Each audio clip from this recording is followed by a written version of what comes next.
Live from Houston, Texas. Welcome everyone to today's episode of What Makes You Tick. I'm really excited to hear for number 26. Last week was number 25. Now we've got number 26. Before we dive in, just a few quick housekeeping notes to make it a great experience for everyone. Today, I have an amazing guest and I'm excited to connect with this gentleman.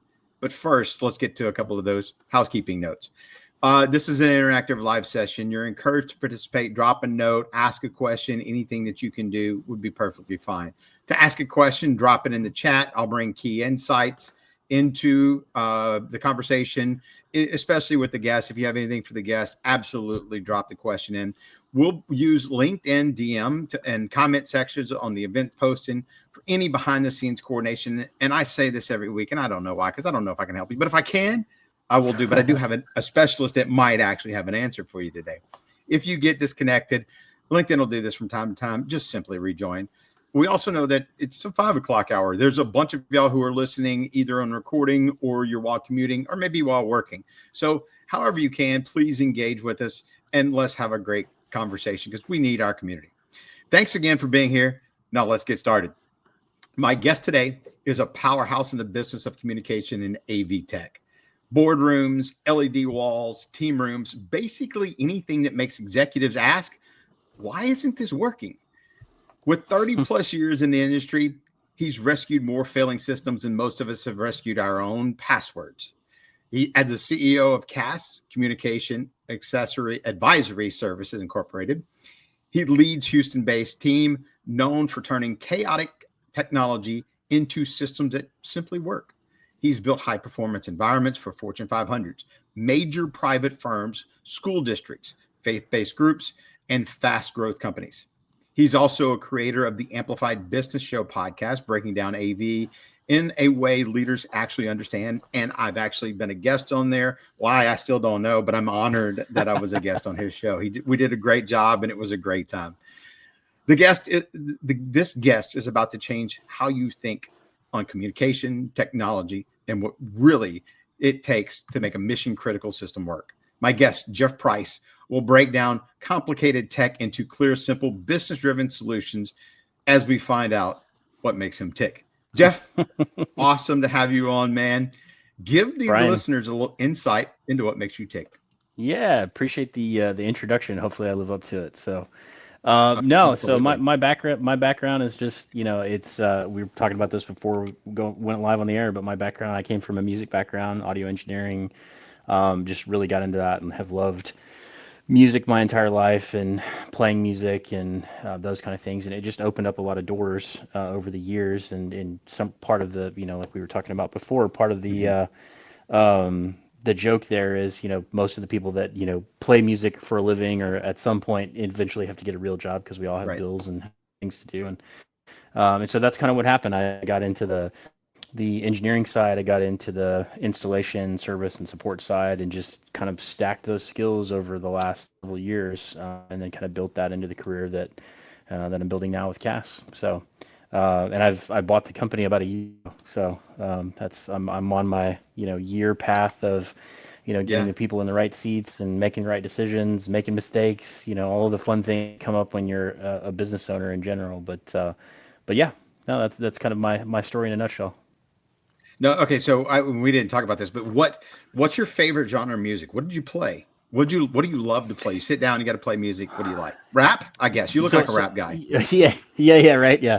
No, I'm one of those people, like, I'm not gonna say that I have an absolute favorite because my music taste is Same. pretty eclectic. I've got a lot of rap, I've got a lot of rock and blues and country, and I've kind of listened to a lot of different things and played a lot of different things over the years. But the thing that really kind of drew me in and like pulled me into playing guitar and those kind of things was the Claptons, the Stevie Ray Vaughns, Mm-hmm, the mm-hmm. Santanas, so kind of that mix of kind of really blues and blues rock and those kind of things really kind of was the forefront of what pulled me into playing guitar, which I think is the case for a lot of folks my age and a lot of folks that play, and have played guitar over the last, 30, 40 years, at this point. I mean, Mm-hmm. we all kind of had those artists that we heard a sound and it just kind of pulled something out of us and said, "Oh, I want to sound like that," right? Those kind of things. So, Yeah. See, I always find it amazing. I wanted to play football in junior Yep. high, and my mom said no. So she said, "You're going to play in the band." So I was like, I grew up in South Louisiana. So what did you see? You saw the New Orleans and the jazz. So I chose the Yep. trombone because you could actually be active as you're You doing could that. do stuff. Yeah. I wanted to play guitar like you, but she said no. No, I totally Come get on, that. mom. Yeah, no, and now, as far as, and we talked about you grew up in Waco. How did you Yep. grow up? How did you get here?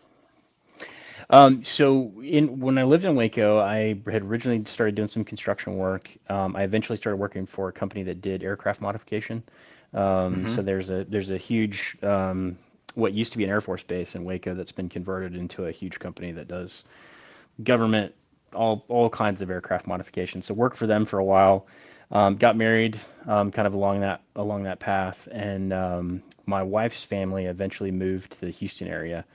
When I was in college, she's originally from New Orleans, and so after Katrina, her whole family pretty much migrated to the Houston area.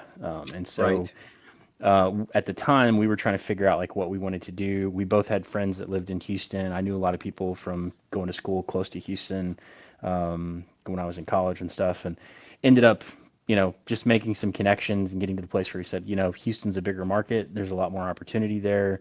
Hmm. We probably could find, better jobs and do a whole lot more, those kind of things. And so we then moved down here back in, and this was 2006, 2007, something like that. Okay. Yeah. So I've been in Houston ever since then.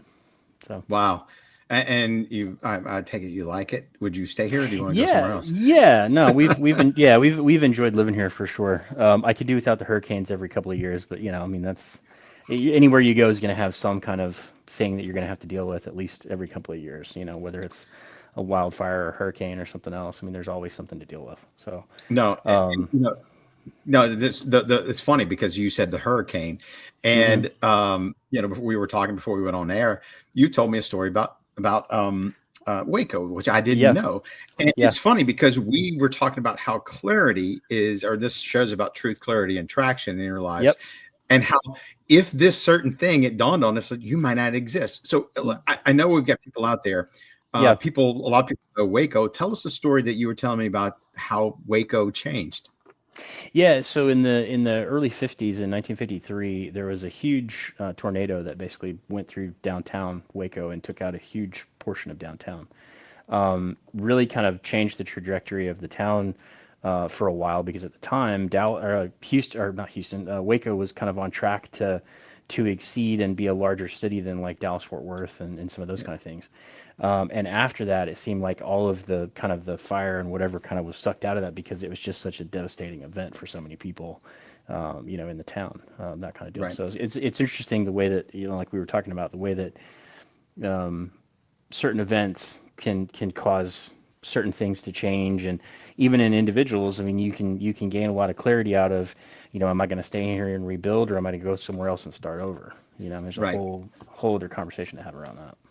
Yeah, and I found it funny because we didn't talk about how your wife's family ended up here from Katrina, because that was a huge deal in New Orleans. It changed a lot of things. Another major weather event Correct.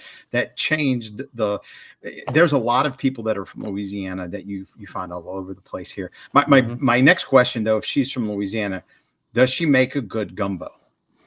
Her mom makes a really good gumbo. Okay, My wife can cook, but she's not a Cajun cook. I'll put it that way.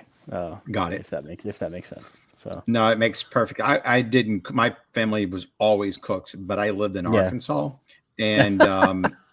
that's where I played my last 2 years of college. Actually, I went to Yep. my three senior years I had in Yeah. at Henderson, and then I moved up to Nice. Little Rock and stayed up there. I had to learn how to cook because their food sucked. It's all about fried stuff and gravy, and it was kind of Yep. bland. And I grew up, not, and I don't mean it sucked, but it was just the fact Yeah. that It I'm was used to different. spicy. Yeah, it's different. It's Yeah. fried chicken. What you want? I want some chicken fried vegetables over here. Yeah. We had vegetables. It was just different. And I went up there, Yeah. and you had white gravy, and I was like, huh? What I'm is from this? Louisiana. Yeah. What's white? That's awesome. No, That's look, awesome. and you're in it.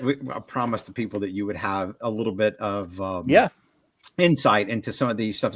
My first question is always, and it's centered around trust in business, but there's a huge growth in AI, and I would Mm-hmm. love some insider opinion on AI. What do you see Yeah. out there? What would you recommend? Those kind of things. So yeah, so there's going to be a lot of things that are going to change kind of the way that people are doing workplace environments, the way that people are doing conferencing, what you and I are doing, from a video conferencing standpoint right now. There's a lot of pieces of AI that are going to touch that. There's a lot of things that have already happened as far as, there are camera systems that can track presenters at the front of a room, and you don't even have to have any interaction. You don't have to follow them with the camera. You just push a button and it locks on that person, and it will follow that person wherever they go, right? Uh-huh. Um, those technologies, people have been working on that for the last several years, and a lot of them are starting to progress and get really good. I mean, we've started using one for a lot of like town hall events and corporate events that we Mm-hmm. support. And it's some of the best tracking that we've seen in years, that it'll just lock in on the presenter and it'll stay on that person. And you can select that person or unselect that person, all kind of from a user interface Uh, off to the side. And if somebody else walks in and you want to select the new person, you can select the new person and it'll transition to them. And so there's some things like that are going to make a huge difference. I think there's a lot there's a lot of people talking about AI and what it's going to change, and the jobs that what it's going to do to the job market, what it's going to do for, people that are, working on certain things, right? There are some things that it's going to go through, and it's going to help immensely with, and it's going to get rid of, some of the jobs where somebody is just sorting things from one side to another, or, going through and, doing some of these other things in the background. I mean, there's an amazing amount of things that you can do now, even creating music with AI, right? We were talking yes. about music before. There's apps now that you can go into and say, write me a song about X, Y, and Z, and it should be in the style of, these five artists, and kind of mesh this together and all that kind of stuff. And then you hit a button and it spits out, a song that's kind of in that overall style or that theme, or, whatever the thing is there. But it's still only pulling things from it's pulling patterns, right? So it's like Correct. music's done in patterns, right? And so it's pulling those patterns together, and it's pulling a bass part from here and a guitar part from somewhere else, and it's blending all of these things together to make something, that sounds similar to all of these other things, right? Mm-hmm. Where AI is still going to take some time to figure out what's happening is anything that has to do with like the actual creative thought of, I want to solve a particular problem, or I want to go after something. If once you've identified that, like most people, I mean, a lot of your, viewers probably will have used ChatGPT or some version of, an Correct. AI where they're typing in, help me rewrite this email, help me sound more professional, help me, whatever the prompt is Mm-hmm. they're using, right? There's a lot to that, but what it's doing is pattern recognition and association. It's a lot of very, very complex if then kind of statements, right? Where it's, Correct. okay, this is what I'm trying to do, and here's the output, and here's the pieces that we're trying to put together, right? There's a lot of stuff that I think people are giving it a little bit more credit than what it's capable of now. Now, I'm not saying that it won't be capable of doing even more in the future, right, over time, but at the same time, like it's one thing that people should recognize and should understand. I mean, companies like Apple, also MIT has done a study Mm-hmm. lately where they've actually taken the models that we're currently using for stuff, and they've put them through the paces and tested and said, okay, solve these problems. And they've done these in tiered structures where the problems get more and more complex, right? So you have to have some kind of critical thinking and creative thought process, to solve some of these things. And a lot of the models get to a certain point and then they can't continue further, right? So people Right. talk Right. people talk about AIs being smarter and more capable than humans in the next, however many years. The difference there is it's not going to have the recognition of how to tie those things together completely yet at this point. Now, I'm not Correct. saying it's not going to Mm-hmm. get there, but there's a lot of stuff that people are attributing that they're thinking is going to happen, but it's years away, Right. potentially decades, depending on what the deal is, because there's so many other components to some of this. But from an AV standpoint, it's touching a lot of different things. So like we don't typically tune audio for rooms very much anymore. Right. Uh-huh. We will tweak things, we will listen to it and tweak things, but there's a whole algorithm, and we can basically do a one button push on certain products, and they'll go through and tune the whole environment to sound great for speech, Wow. in a conference room, Yeah. or things like that. So it's touching a lot of different technology, right? And there's some amazing things that it does. But I think it's like anything else. It's like any other tool. You have to know what it's capable of and what you should be using it for, and Yeah. focus on the thing that it's really good at, right? That kind of deal.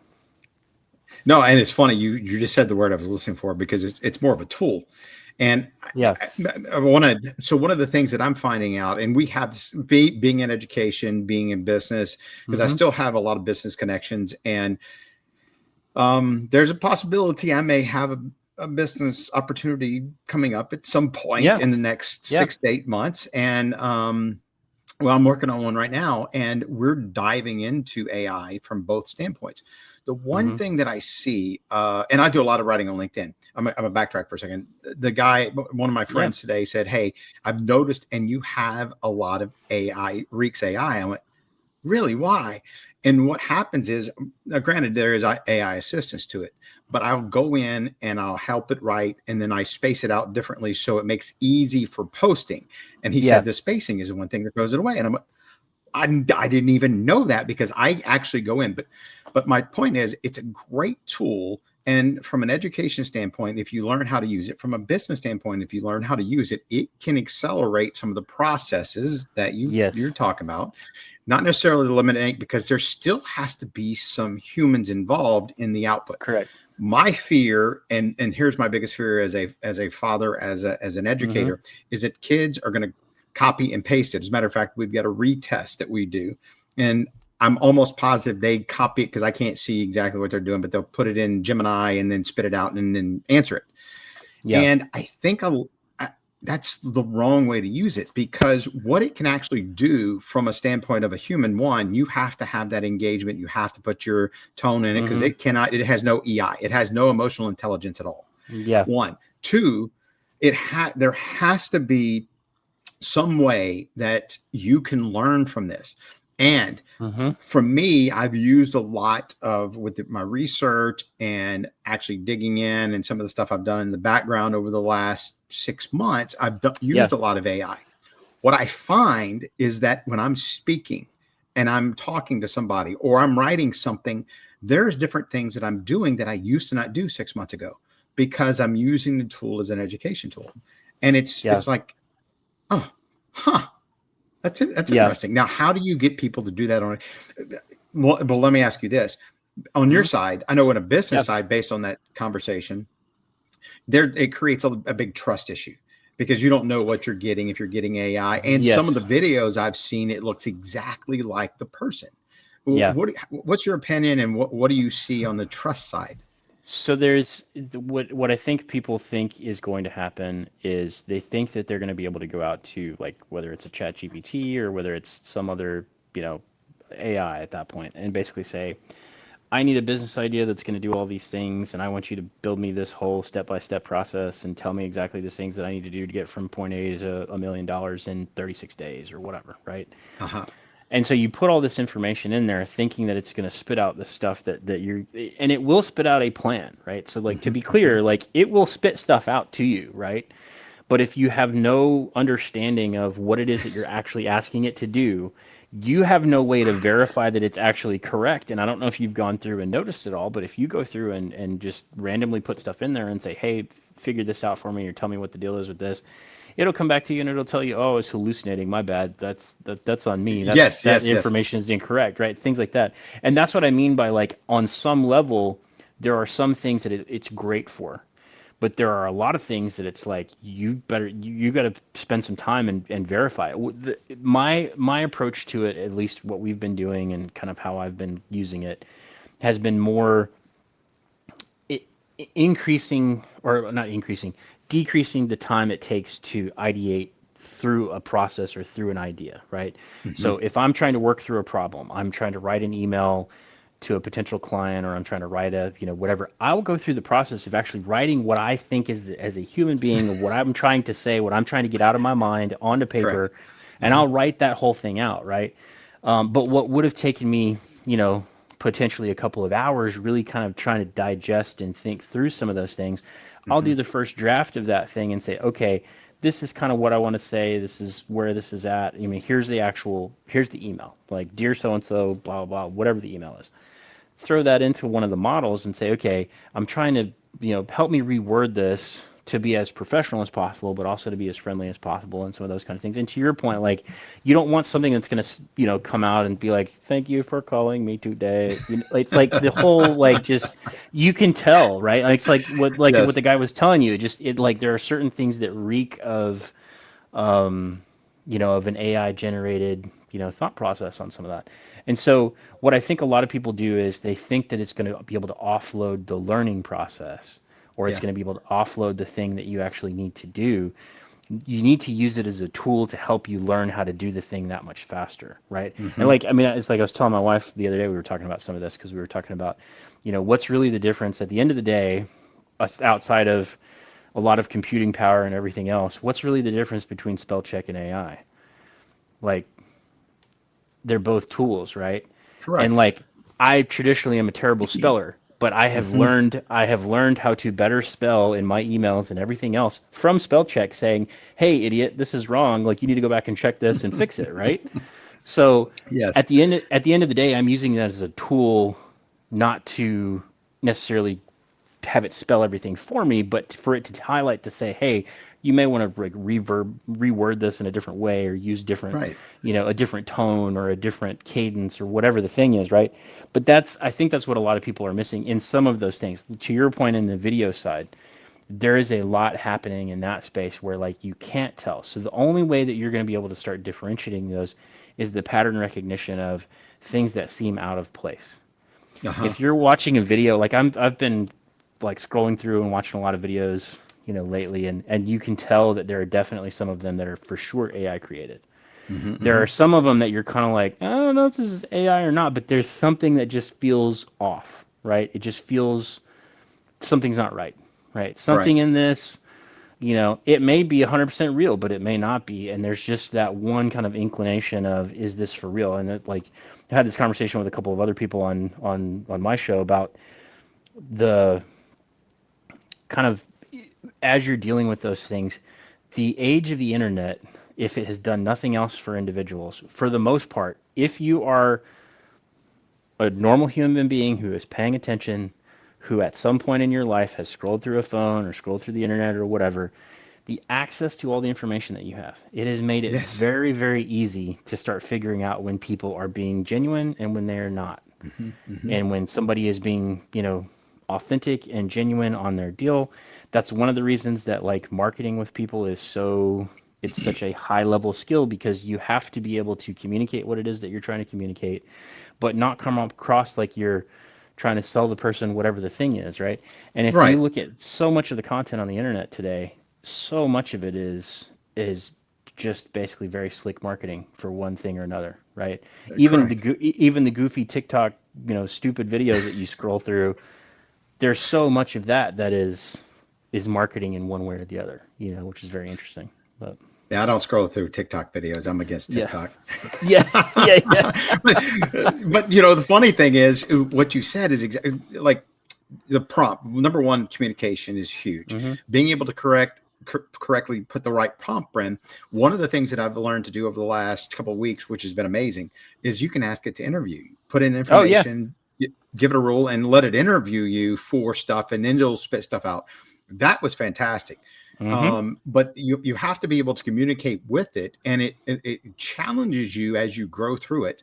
It challenges your yeah, mind to actually grow in what you want and be yes, very specific. That's once again another learning opportunity. But the fact of what you just said, you have to fact check. You yeah, have to fact check on your absolutely, own some of the stuff, because it will hallucinate. It will pull off false stuff. It'll misread. It is a yeah. machine. It's not perfect, Yeah, but I've yeah, I've been doing some tests over the last little bit. I've been kind of working through some stuff for our company, and have yeah, kind of put down like, hey, if I'm looking at new things for us to do as a company, it's spit out some suggestions of things that it's like, oh yeah, you should totally do this one thing, and it's spit out this one thing like probably 5 or 6 times, and I'm going back through and looking at it, and I'm like, okay, I understand this is a thing, right? I get it. But at the same time, from what I see from the market and like what I'm actually viewing as a company and the requests that we get, talking to clients and other people, this thing is like so far out, not even on the radar, right? It's like, how Hmm. legitimate is it of an actual business, or is it really telling you that it's an early, predictor of like, hey, this is going to be a big deal? Like, Right. those are questions that it's like, okay, because I asked it. I said, hey, I'm not even really seeing this in my normal, like, day-to-day business with people. Like, nobody's asking for this service, right? So Yeah. why is Yeah. this something that you would suggest? And then it spit out this whole other list of information. Said, oh, like, well, here's some things to think about, and whatever. But to your point, the fact-checking piece of it is, I think, going to become a huge, huge deal. I mean, it's like, to your point, you're getting to a place where, in some cases, you can't even believe what's in front of your eyes, right? Correct. And I would argue For that trust issues, you have to. Yeah. yeah, exactly, exactly, exactly. I mean, So either way, we're still human. We're built off trust, and when you yeah, lose it, it's a lot of times you lose it. When you have it, you can hold on to it and work through it. Like we've got to reset real quick. But before we yeah, reset, I'm gonna let you go first. Let's talk. I always talk about books before my first reset. Give yeah. my audience a book.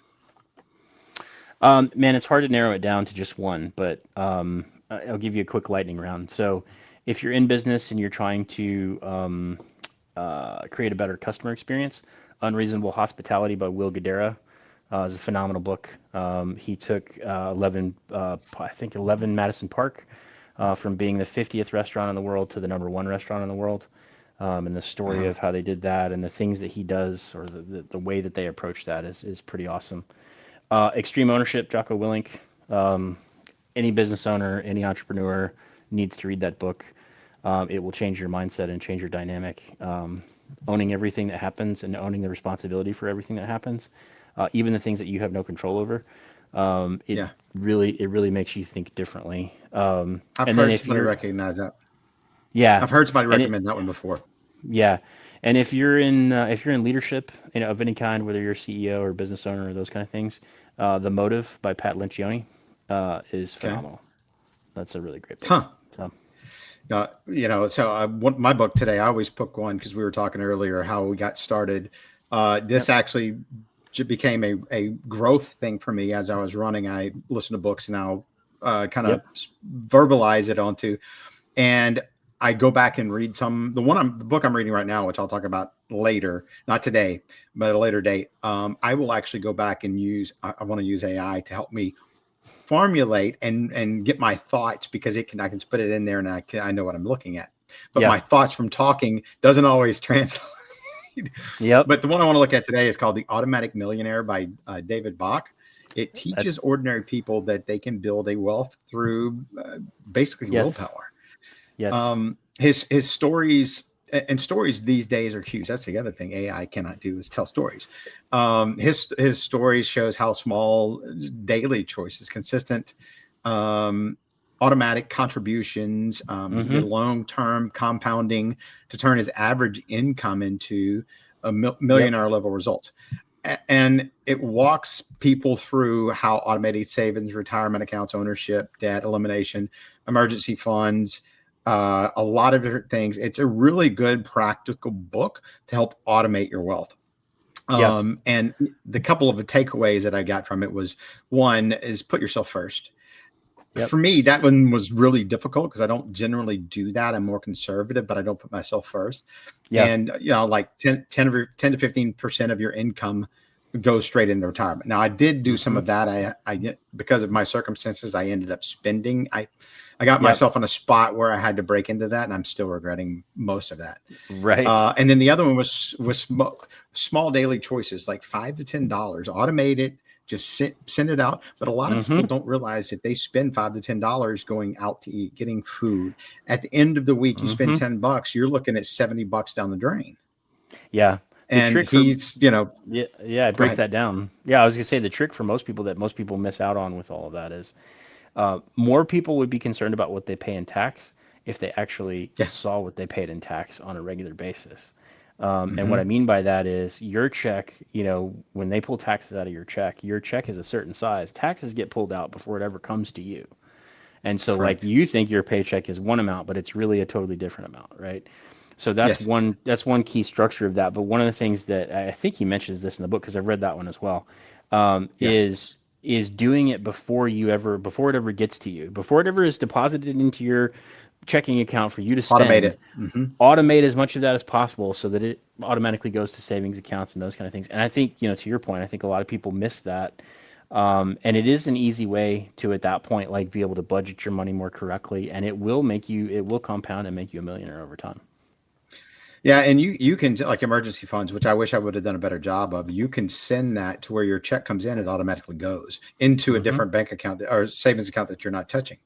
Yep. Well, I do that already. I just put $25 a month, just put it away. It goes to my savings no matter what. Yep. So quick room reset. Today is my 26th podcast of What Makes You Tick, an authentic, relaxed, purposeful conversation centered around trust, clarity, and traction. Why we want to incorporate your purpose or incorporate purpose into everything you do and all the life events that you normally have. How do we do this? By sharing personal and business stories on building culture of trust, clarity that creates an impact as a leader and gives insight to what we can do in our life and how we can do it better. My guest today is Jeff Price, and we're just having a random conversation about different things that he does in AV and how did that break? What is that going on? Exactly. Man, I don't know what's going on here, but help me out here. You got to Yeah. get that quite often. Yes. But, Yeah, we do. So I do want to dive back into AI.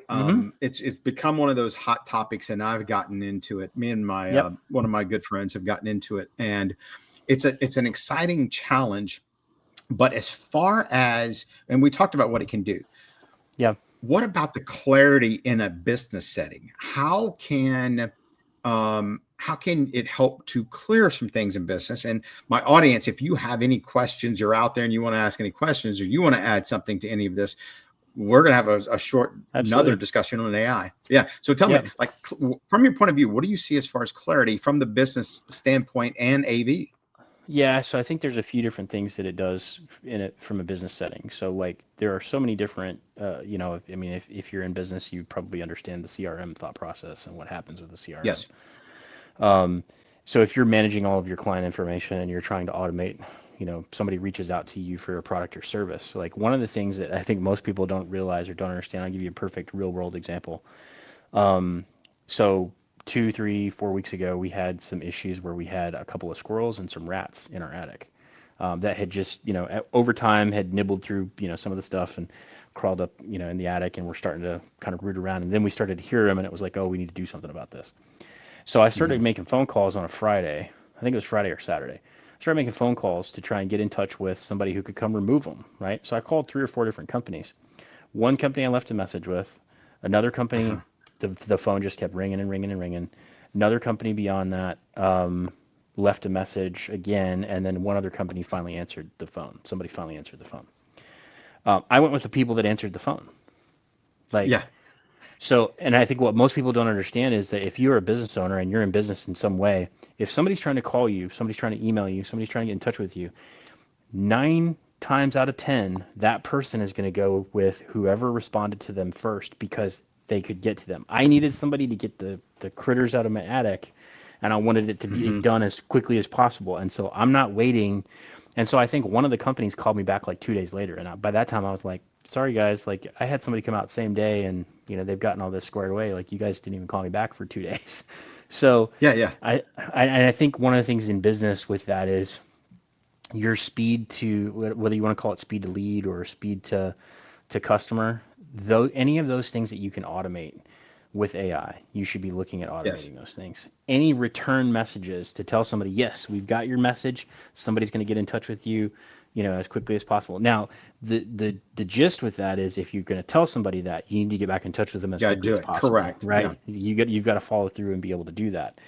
But there's a whole, I think we're going through some of this now with, like, our customer journey, right? And so if your listeners have never looked at, like, their customer journey, if they're in business, your customer is going through a journey when they buy from you. They're going to call you on the phone, they're going to send you an email, they're going to request a service or whatever the thing is. But you need to be looking at, like, if you've used, there are some plumbers, there are some window cleaners and other companies that are doing this, where you'll call them and schedule an appointment. they're going to send you an email that tells you these are the two people that are coming to your house, and it has pictures of the technicians that are coming to your Mm-hmm, house, mm-hmm. like to do the work, right? All of that is Yes. customer journey slash customer experience, right? And you can Mm-hmm. go through and automate a huge section of your customer journey and your customer experience with AI, so that things, because if you look at it from the standpoint of a business owner, how many things are falling off the plate because you're wearing 12 different hats, you're doing three different jobs, you're trying to like make every appointment and do all the things, right? At the end of the day, anything that you can do to increase the size of your plate so that things don't fall off, that's really what you can use this technology for. Like tomorrow, like you could turn these things on tomorrow, probably like revolutionize some of the things that you're doing and increase your overall sales by 25 or 30% really, really quickly, Right. right? Yeah. And then on the AV side, we talked about some of this before, but like the analysis of rooms for acoustics, setting up and tuning microphones in a conference space. There are programs or algorithms now in most of the products that are out that you can just go through and do a one button push. Once everything's installed and it's where it should be, you can do a one button push and it'll go through and play pink noise and white noise and weird like spaceship sounding noises in the room, and it's kind of tuning that room for like what's the dynamic, some of those kind of things. But all of those things still have some level of like human intervention that you've like in the customer journey experience side of things. Like you've got to map that out. What do you want your customer journey to be?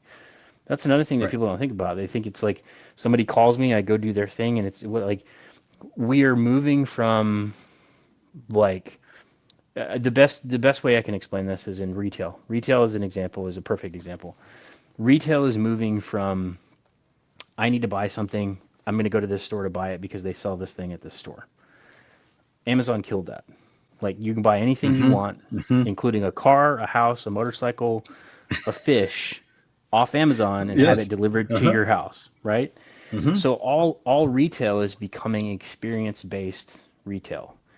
So the reason that the Louis Vuittons, the Gucci's, the Hermes, all of the luxury brands all still have brick and mortar stores and are all still doing fine is because going to one of those locations is an experience. It's not Mm-hmm. just a, hey, I want to go spend $5,000 on a backpack or a purse or whatever the thing is.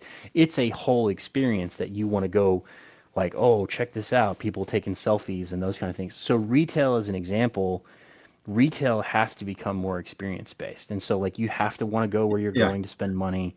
You have to want to do these things. Um, but you're like in business, your customer experience should be what everybody focuses on. Like how people interact with your company, how they're seeing your brand, all of those kind of things is hugely significant. And it still has to have that adult. It has to have adults. Of course, it has to have adults, but it still has to have that human aspect, Yes, because absolutely. that's the piece that, yeah, that's the biggest piece. And if anybody gets anything out of this conversation or any conversation we have about AI, it has to have that human thing. But you were talking about when you brought up retail, it made me think. We've already talked about a couple of different disasters that have Hmm. changed. Katrina moving people here to Yeah, Houston from New Orleans and South Louisiana, which yeah, now rooted are still rooted here. The tornado in Waco, yeah, and then you've got Amazon, who, because of the pandemic, which Amazon started. No, I didn't say that really, but because of the pandemic, you have. And we were talking. They were talking about this on the radio, and I was having the same conversation this weekend. Black yeah. Friday's not the same. Black Friday's No, completely different now. yeah, no, you're absolutely right. You're absolutely right. The buyer experience, and to be honest, it's one of those things of like the cat's out of the bag for most people. Like most people know if you wait till certain times, the people who are going to wait to get the most special deal, right? The people who are going to wait to get the $5 TV or Cyber the Monday. whatever the thing is, right? They're going to look for that deal and they're going to find that deal, whether it's in the store, whether it's online, whether it's buying Mm-hmm. through, somebody else from Timbuktu that's going to ship it to you or whatever. Like they're going to find Yeah. that deal. And normal everyday people at the end of the day, like, and you probably look at things this way as well, but at a certain point, like you cross the threshold of like, my time is worth more than me going to try and find a $5 TV. right? Like if you're Yes. if you're in business and you're a leader, you're an executive, like you have to start thinking about your time as money, right? And like my time is more valuable than me going to try and find this deal. I'm just going to pay what whoever is asking online for this thing because it's not worth me trying to wait and fiddle all this stuff, and like that doesn't Agreed. make any sense. It's like you reach a point of diminishing returns, right? Now there's definitely like a market price that, if you go beyond that, like, only idiots are going to pay that price at that point. That or people who just have Right. so much money they don't care, right? I mean, and those people exist, but at the end of the day, like you're going to reach a point in there, and like the internet again, having access to all of the information and being able to look things up and see deals in 3 other states, 5 states away or whatever, you can find the deals, right? People understand Yeah. that, and people understand, more now, like the structure of margin and the structure of how things are priced, and all of that kind of stuff. So to your point, yeah, I mean, Amazon totally kind of changed Black Friday, and I think the pandemic totally kind of killed the store Black Friday, and everybody else had to figure out how to pivot. Yeah, the deals aren't the same, but I will say this: the one thing that I miss, and this kind of goes into remote settings too, and the Hmm. pandemic and how everything's changed. I'd like to go. I don't. My kids are gone, and Yeah. I've got one son who lives here temporarily. He's older. Yep. He's in and out, but I still like going to the grocery store, and I Right. still like going in and picking out my vegetables and just walking around and being around people, but there's nobody there anymore. It's even Yeah. where I live, because I'll pass five, depending on what time I go to the store. I might pass one or two, or I may pass 7 or 8 or 10 cars parked that have ordered everything online. They're sitting on their phones in their car, Yep. and they're waiting for them to bring their. I, I Yeah. get that, and I get the time thing, but it's almost like we're missing that human connection piece, and it's got to Yeah. create challenges for businesses. Yeah. So there's got to be a point in time where people realize, a perfect movie example or movie reference. If you've seen the movie Ready Player One, where they live in their Yes, yeah, yeah, goggles yeah, and yeah. I all that kind of love that. stuff. Yeah, At the very end of the movie, like one of the main characters of the movie says, at the end of the day, the real world's the only place you can get a decent meal. It's correct. like you Hmm. can't live in your head all the time. You can't live in a virtual reality all the time. Like you got to like come out and spend time with people. And to your point, a note on the grocery store: if you want the people for the grocery store, go on Saturday and Sunday. They're all there Saturday and Sunday. So I went last Saturday, and there was not as many people as I thought. There were more cars lined up than yeah, I usually go Friday night. I don't have a life, yeah, so I usually go Friday night. that's awesome. No, look, But I do. We're getting close to a reset. yeah, Let me do this real quick. yeah, Let's go yeah, ahead and do a reset, and I'm gonna yep. flip because I want to talk. I want to ask you a little bit about your business. But Hmm. look, thank you guys for being listeners on my podcast. What makes you tick? Man, Jeff and I are having an authentic, purposeful conversation. A lot of it involves around business and personal, but of course, trust, clarity, and traction, which is what makes you tick. If you have any questions, drop them in the comments. Message me afterwards. If there's anything, if you're listening to the recording, send me a message later, or Jeff a message. Would love to connect with you. Yep. So far, any great takeaways that you'd like to share from our discussion that you'd like to share with our audience? Man, I think that, talking through some of the AI stuff and thinking about, doing more fact checking, doing more, putting more effort on the front end. Like we talk about Yeah. this a lot in what we do from an AV standpoint. Better inputs make better outputs. Hmm. So the more that you put into something on the front end, the better that it's going to sound, the better that it's going to look, the better that the copyright is going to be. People want the microwave solution, and it just like AI is going to help with some of that, but it's not going to make it perfect, and it's not going to be the thing that Hmm. everybody is assuming that it's going to be. Like there's Right. still a lot of work that goes into a lot of the things that are happening, even with AI, right? Hmm. Um, so that would be one Now, takeaway so far. no, that absolutely, and completely agree. I do want to dive into a little bit of business because I noticed Hmm. something as I was doing my research for this. Yeah. Um, you have worked with some Fortune 500 clients, and I want to ask a couple of questions, and I'd love just to Yep. hear your insight into this. Yep. And there's a certain mindset that goes into working with them. For me, I always look at it like I've had a couple pro players, former pro players around me, Hmm. pro golfers, actors, those kind of things. And you sit down Yep. and you just, there are people. But from a Yeah. business standpoint, it can create high expectations, fast timelines, and mission critical environments. What kind of mindset do you need for that? Um, on the enterprise side, you definitely have to be able to approach things from a standpoint of plan ahead of time, have a backup to as many things as you can have a backup to, try and have a backup to it, right? Because you're going to run into Mm-hmm. situations where your primary, whatever the primary technology is going to fail. Like there's just risk is infinite, and you can only mitigate risk, but you cannot mitigate risk infinitely, right?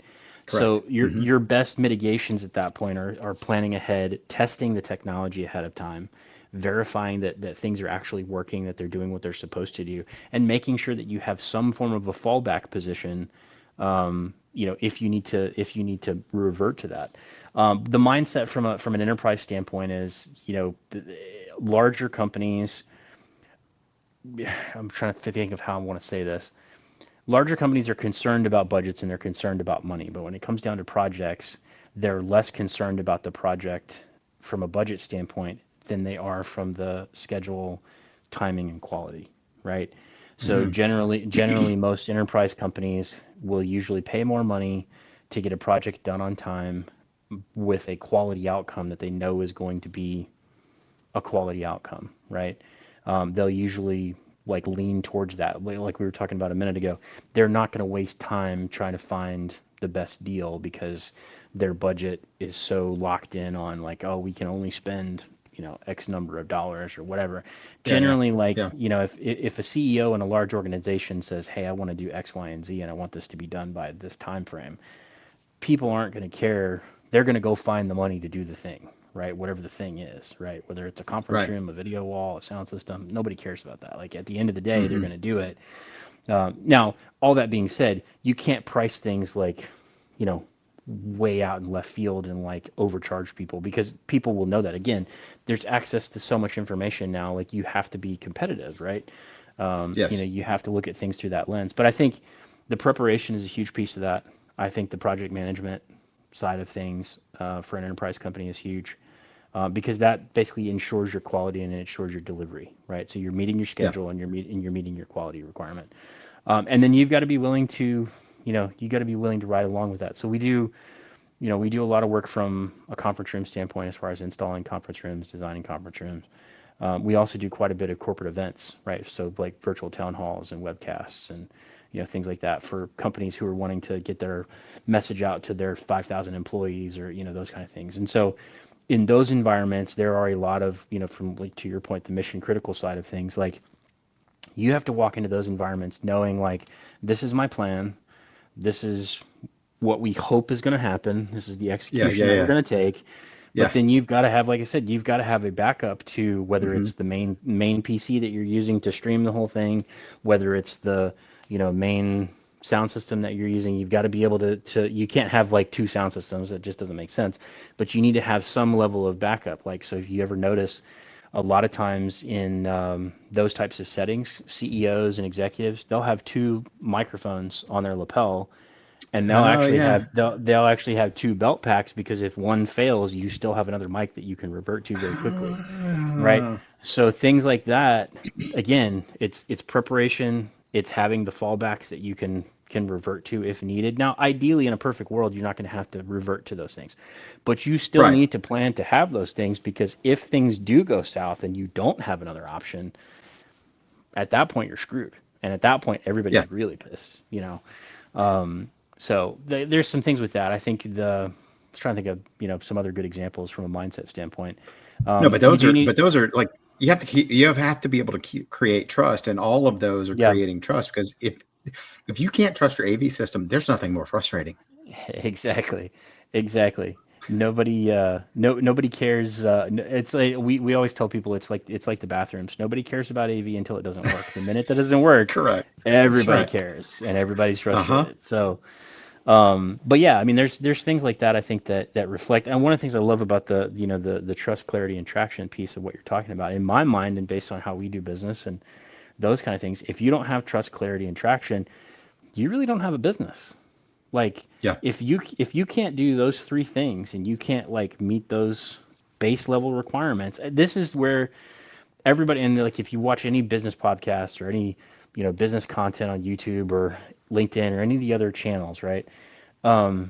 Everybody talks about the bar being really low, and the Yeah. bar for business is extremely low.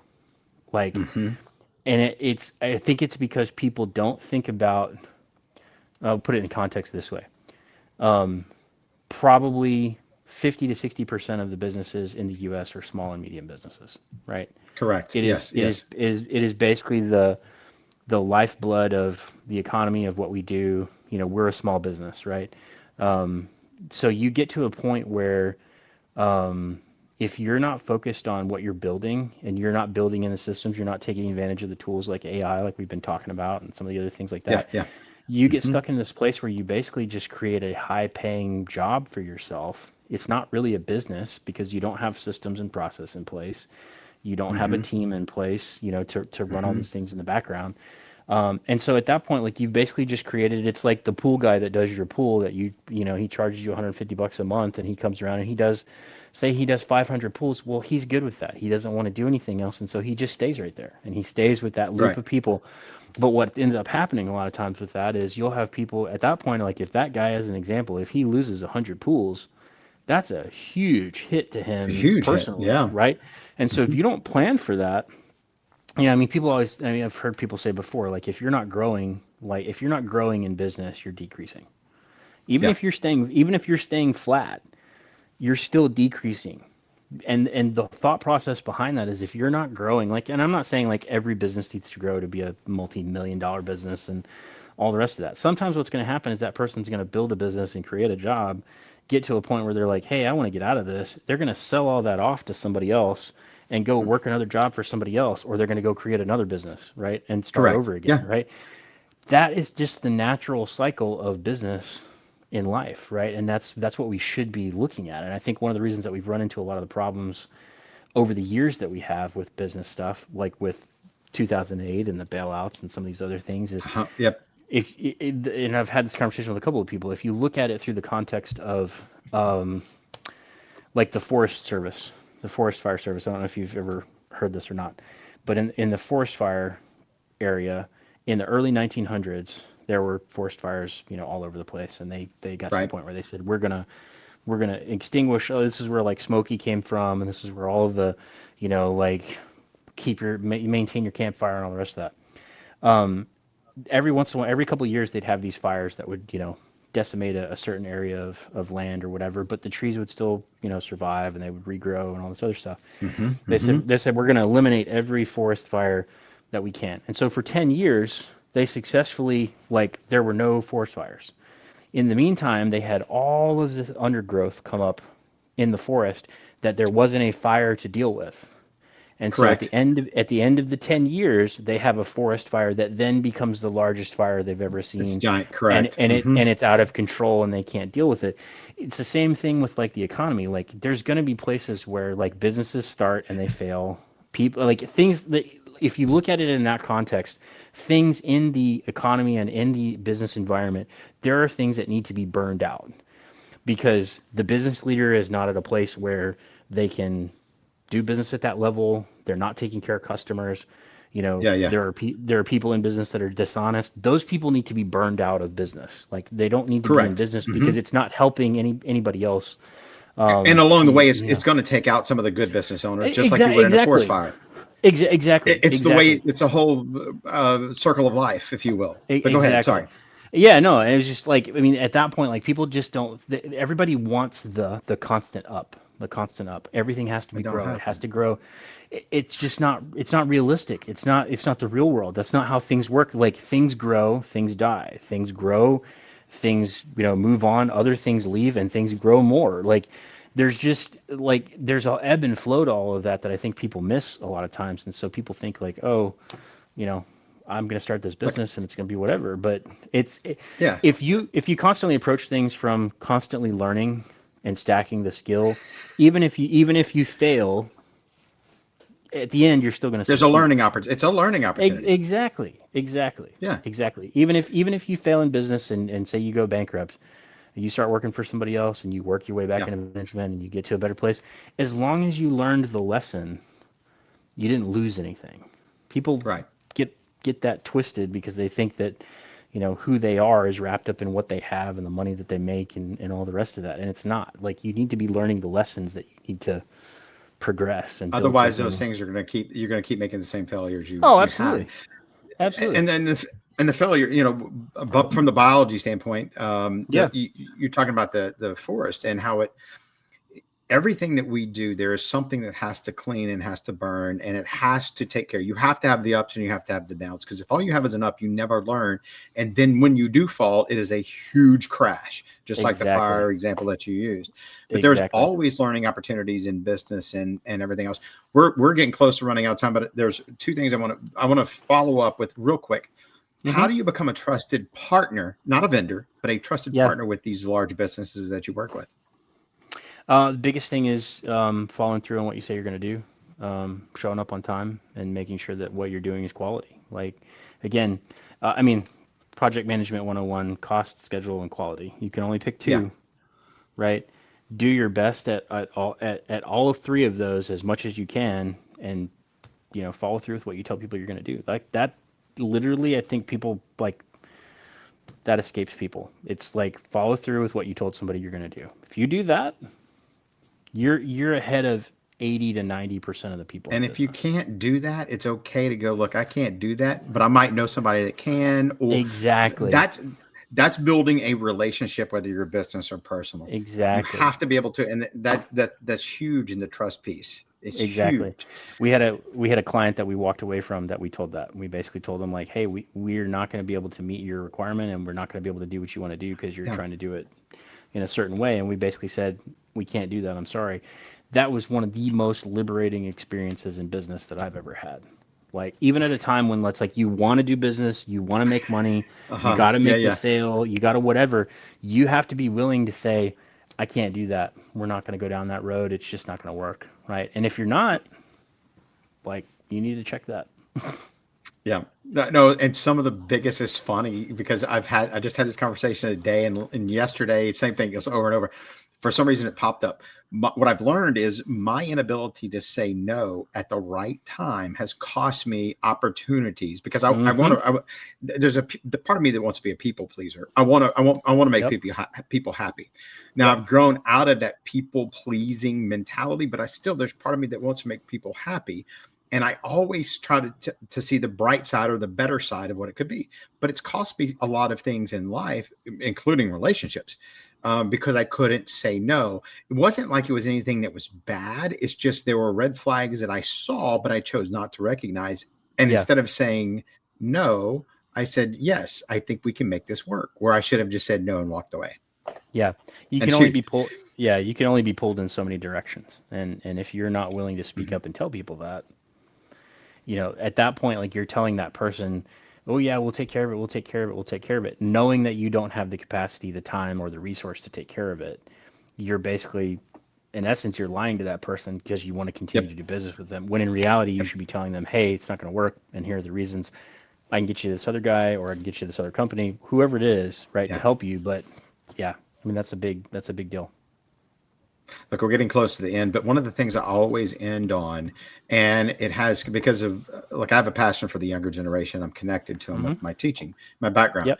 What advice would you give to the younger generation on the importance of trust, clarity, and traction? Either all, or just one of the two. Yeah, I mean, that's funny. I'm still trying to figure out clarity for my own self. Like, what do I want to do when I grow up? Um, so like, Yes. there's a piece of that, and it's like, I think if you need to constantly be building trust, and if you will build trust with individuals, it'll open doors for you. Um, Hmm. the doors at the beginning don't really matter. Your character is the more important thing. Clarity will come as you actually get out and do stuff. Like, you're not going to know at 15, 18, or 25 who you want to be when you grow up and what you want to do and the things that you want to impact if you don't actually have any life experience and if you don't go do something. So build trust, do what you say you're going to do, follow through with those things. From a clarity standpoint, clarity will come. You just have to climb the mountain to get above the clouds. So do the Yeah. thing that's Yeah. in front of you, right? Okay. And traction comes as a result of where trust and Both of those. clarity intersect. At that That's point, traction you've takes got off. traction. Yes. So Yeah. And you know, funny thing is this thing right here is amazing. It's an amazing tool, except don't always trust it because it doesn't create the clarity that you need. It's not yeah, in here, it's out here. correct. Life is where you find the experiences. And I think if we connect it to purpose and trust and clarity, you can do a lot of things. Look, please, of course, you and I are going to stay connected. Yeah. Out there, my guests, please stay connected to the show. I'm on Yeah. LinkedIn, Yeah. YouTube, and Spotify. Jeff, share with the group your LinkedIn or the best way that they can get in touch with you. Yeah, so if you want to get in touch with us, for any AV work, it's casav.com. So it's just casav.com. We're on LinkedIn. We're on all the socials. As far as as far as my show, as far as the podcast goes, Amplified Business, it's basically kind of the intersection of technology and business. We're on Spotify and YouTube as well. Also on LinkedIn, Facebook, Instagram, all the fun, all the socials. So. Yep. Find him if you can't reach out to me, I'll find him for you. Yeah. Look, Jeff, thank you for being guest on my show today. I really Absolutely. appreciate it and letting us find what makes you tick. Yeah. No, I appreciate that. It's good to be here. No, look, let's make an impact in our lives today through our communities, through trust, clarity, and traction. Let's be transitional over transactional. You can find me on LinkedIn to stay connected to future episodes, deeper conversations with new guests coming up. Jeff, it's been amazing. Find my friend, connect with him any way you can. If you want his business, reach out to me or him and ask him about his business and see if he can help you out. Join me next week with my conversation with Joanna Watson, CEO and of an executive search firm, and we dive into a lot of different things, all how it works, and I have no idea, so I'm going to have some cool questions. Ladies and gentlemen, go have a fantastic week. See ya.